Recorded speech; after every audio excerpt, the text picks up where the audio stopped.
السلام عليكم ورحمة الله تعالى وبركاته. هي wanaagsan dawada meel kasta oo dunida nagala socotaan waa habeenimo talaada bisha August ay sii galayso 5 sanad 2025 qodobada rajin qala doontaana waxaa kamid ah dab xoogan oo baabiyay suuqii labaad ee ugu weynaa Soomaaliya gaar ahaan magaalada Muqdisho waxaan eegi doonaa suuqan oo ay caawa ku basbeeleen ganacsi sidoo kale guud ahaanba dhaqaale aad u balaaran oo halkaasi yaalay waxaa iska soo doobaxaya markaasi warar kala duwan oo ku aadan xiisada ka taagan magaalada Muqdisho iyo dowladda federaalka ee Soomaaliya ay sheegtay in dalku ku jiro xaalad aad u adag waxaa Xasan Sheekh Maxamuud iyo guud ahaanba xukuumaddiisu ay wajahayaan xaaladii ugu xumeyd ee markaasi Soomaaliya soo food saarta iyadoo magaalada Muqdisho gudaheedana ay laba ciidan isku horfadhiyeen saacadihii la soo dhaafay iyo dowladda Itoobiya oo dalbatay in baaritaan lagu sameeyo isla markaana albaabada la isugu dhufto xawaalado la tilmaamay inay Soomaali markaasi leeyihiin xawaaladahan ay dowladda Itoobiya ku eedeysay arrimo khatar ku ah markaasi wadanka Itoobiya haddii maxay yihiin arrimahaas ay nigi doona lagu eedeeyay xawaaladaha Soomaalidu ay leedahay dalkaasi Itoobiya iyo waliba xilligan markaasi dowladda Itoobiya oo qorshayaal waaweyn markaasi la tilmaamay in ay ka wado dowladda Soomaalida qorshayaashan magalaafan doona ayaa la isweydiinaya madaxweynaha dowladda Soomaalida Mustafa Maxamed Cumar isbedel lama lagu sameyn doona maamulka dowladda Soomaalida Cabdi Maxamed Cumar Cabdi ayaa ku sugan magaalada Addis Ababa ee xarunta dalkaasi Itoobiya waxaana hadda la tilmaamay in dowladda Itoobiya ay u raadinayso markaasi xil ay u magacawdo waxaa dhinaca kale ay dowladda Kenya markaasi dalbatay in ay ka baxaan dalkeeda ciidamada Jubbaland ee markaasi lagu soo jabiyay dagaalkii ka dhacay degmada Beledxaawo ciidamadan ayaa maalmihii ugu dambeeyay waxay ku sugnaayeen qaybo kamid ah gudaha dalka Kenya iyadoo la tilmaamay inay xuduudka markaasi ka soo tallaabeen shacabka ayaa cabashooyin kala duwan u gudbiyay dowladda Kenya waqti kooban ayaa loo qabtay in markaasi ay ka baxaan gudaha markaasi xuduudka Kenya haddaba maxaa dhacay inay doona saacadihii ugu dambeeyay iyadoo Axmed Madoobana uu qaaday tallaabo weyn oo Xasan Sheekh Maxamuud guud ahaanba cabsi weyn gelisay saacadihii la soo dhaafay iyo waxaan eegi doonaa Netanyahu-ga Yuhuudda ayaa waxa uu tilmaamay saacadihii ugu dambeeyay inuu qaadi doono weerar dheeraad ah oo ku qaadi doono markaasi marinka Gaza iyadoo la ogyahay xaaladda halkaasi ka taagan oo dunida oo dhan ay ka qaylo dhaaminayso ayaa Netanyahu waxa uu sheegay inuu qaadi doono weerar kale oo hor leh waxaa sidoo kale eegi doonaa Falastiiniyiinta garabka hubeysan oo iyaguna soo saaray war arrinkaasi ka soo horjeeda ama guud ahaan bay kaga jawaabayaan qodobadaas iyo qodobo faahfaahsan ay barnaamijka maqli doontaan saaxiibayaal soo dhawaada aan ku bilownay waxaa caawa basbeelay ganacsigii ugu weynaa markaasi ama guud ahaan suuqii ugu weynaa ee magaalada Muqdisho ku yaalay waa suuqii labaad ee ugu weynaa markaasi ku yaalay magaalada caasimadda ee Muqdisho suuqana lagu magacaabo suuq Bacaad ayaa waxa uu ahaa markaasi suuqa labaad marka laga soo tago suuqa Bakaaraha ee ay taala markaasi hantida ugu badan ee dadka Soomaalida ah waxaana ay warar ku tilmaamayaan in suuqa intiisa badan uu burburay ama guud ahaanba dabku uu baabi'iyay ganacsiyo kala duwan ayaa halkaasi ku yaalay oo ka kooban markaasi dhammaan ganacsatada Soomaalida markaasi waxyaabaha ay ka ganacsato oo dhan sida elektarooniga dharka iyo wali waxyaabaha kale ee iyagu qaaliga ee markaasi ay Soomaalidu iibiso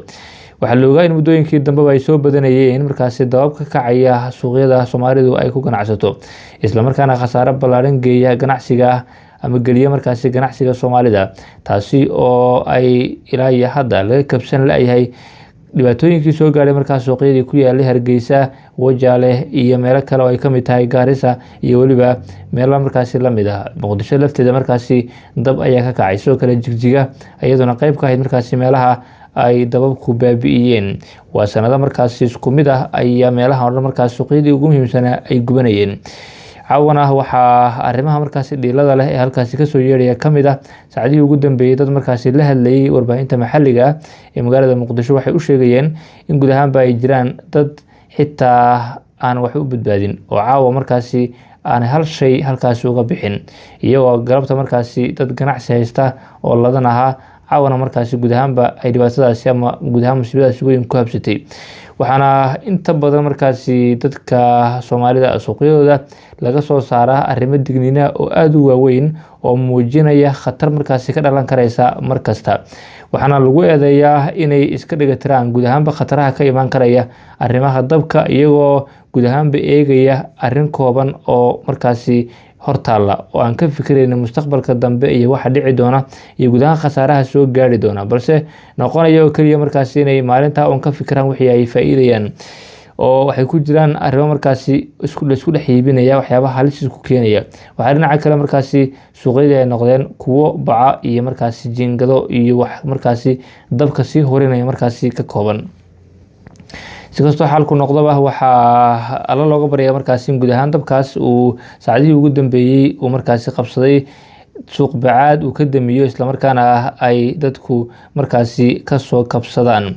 iyadoo dhibaatooyin waaweyn oo dhaqaale markaasi geeska Afrika ay ka jiraan iyo guud ahaanba caalamka, oo ganacsatada Soomaaliduna ay inta badan dadka Soomaalida iyagoo dowlad la-aan ah oo markaasi ayna jirin cid kabaysa, cid markaasi garab istaagaysa ayna jirin, ayagu si iskooda nolol maalmeedkooda isugu dayaan inay la soo baxaan. haddana dhibaatooyinkan ayaa markaasi mar walba ay guud ahaanba wajahaan. waxaana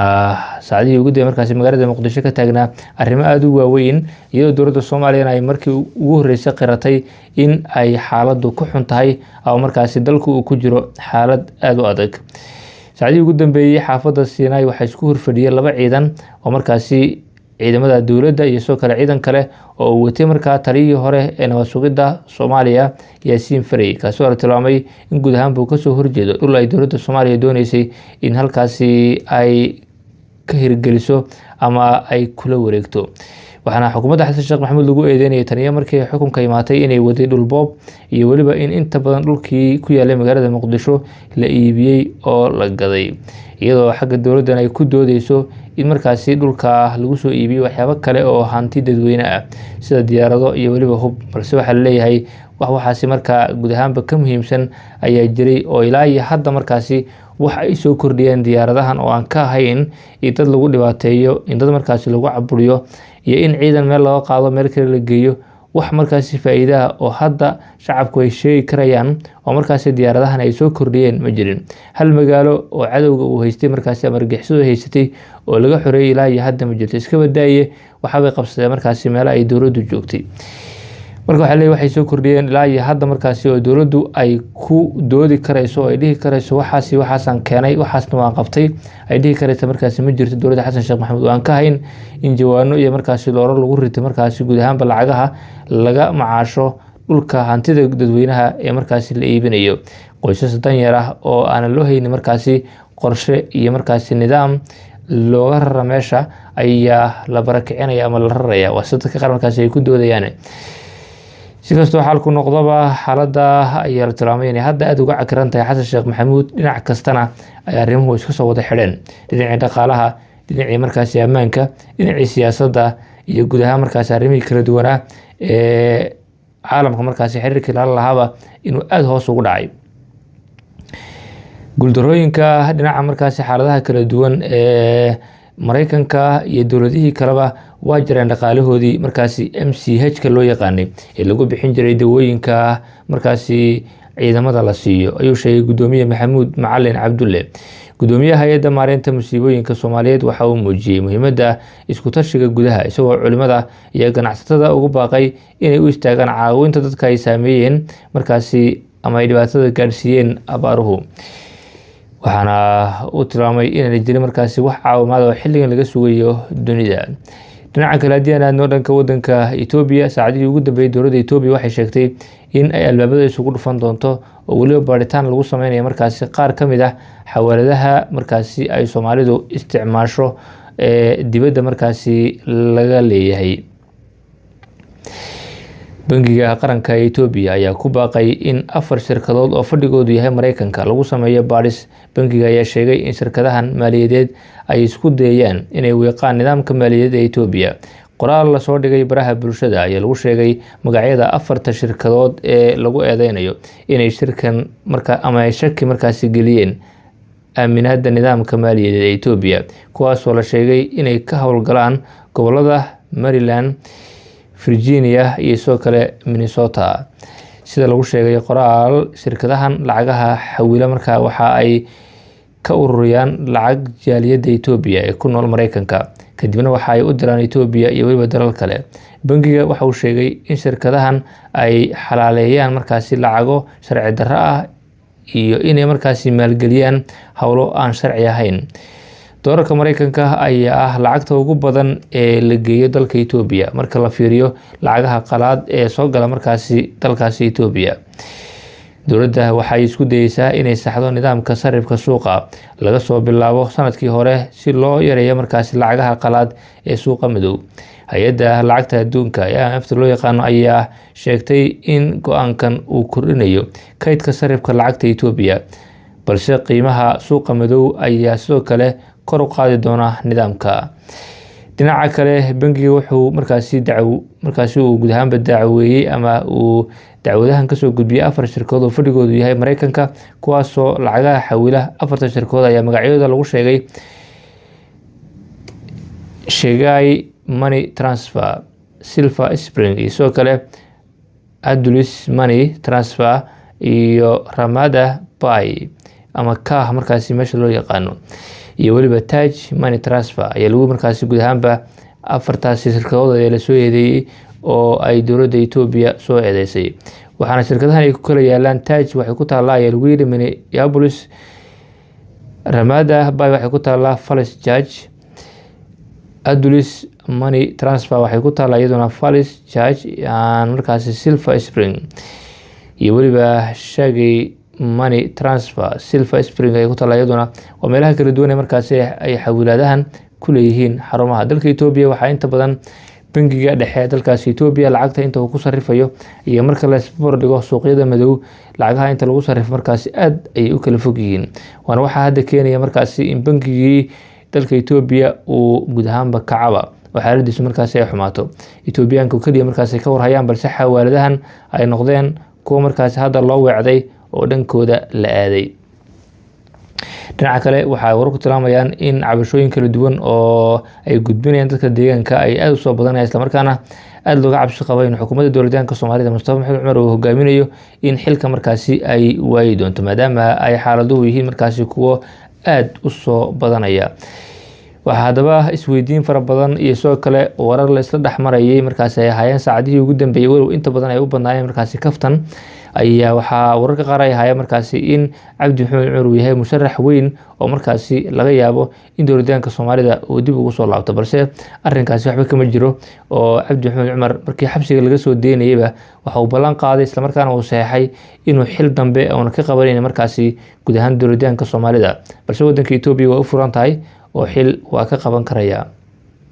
Abiy Ahmed Nabriyahan markaasi waxay wararku tilmaamayaan in ay isku fiican yihiin oo aanay jirin markaasi xilligan kala qaybsanaan u dhaxaysa labadooda. dhinaca kale, waxaa saacadihii la soo dhaafay Jubbaland ay qaadaysay tallaabooyin kala duwan oo la xiriira ciidamada markaasi ku sugan magaalada Beledxaawo. mar kale ayaa laga cabsi qabay in ciidamada Jubbaland ee xuduudka ka soo tallaabay dhanka wadanka Kenya markaasi u soo tallaabay in ay abaabul sameeyaan, isla markaana ay dib ugu laabtaan magaalada Beledxaawo, balse dadka shacabka ee ku dhaqan xuduudka labada dhinac ayaa cabashooyin kala duwan ka muujinaya ciidamadaasi soo jabay ee Jubbaland ee iyagu ka soo tallaabay xuduudka, isla markaana soo galay dhinaca wadanka Kenya. waxaana dadku ay markaasi sheegeen in amni darro badan ay dareemayaan. iyagoo la hadlay warbaahinta, waxay codsadeen markaasi in dowladda Kenya ay guud ahaanba ciidamada dhinac u dhaafiso. dowladda Kenya amar ay soo saartay, isla markaana ay ku sheegtay in ciidamadaasi ay si degdeg ah uga baxaan gudaha dalkeeda, oo markaa meeshii kale ay aadi karayaan ay aadaan. meel kaloo la aadi karayaana ma jirto. waxay noqonaysaa in Cabdirashiid Janan la isku dhiibo oo ciidamadaasi markaa Cabdirashiid Janan ay isku dhiibaan. markii horena xaggaasi waa lagu amray ayaa leeyahay oo in dhinacaasi ay aadaan.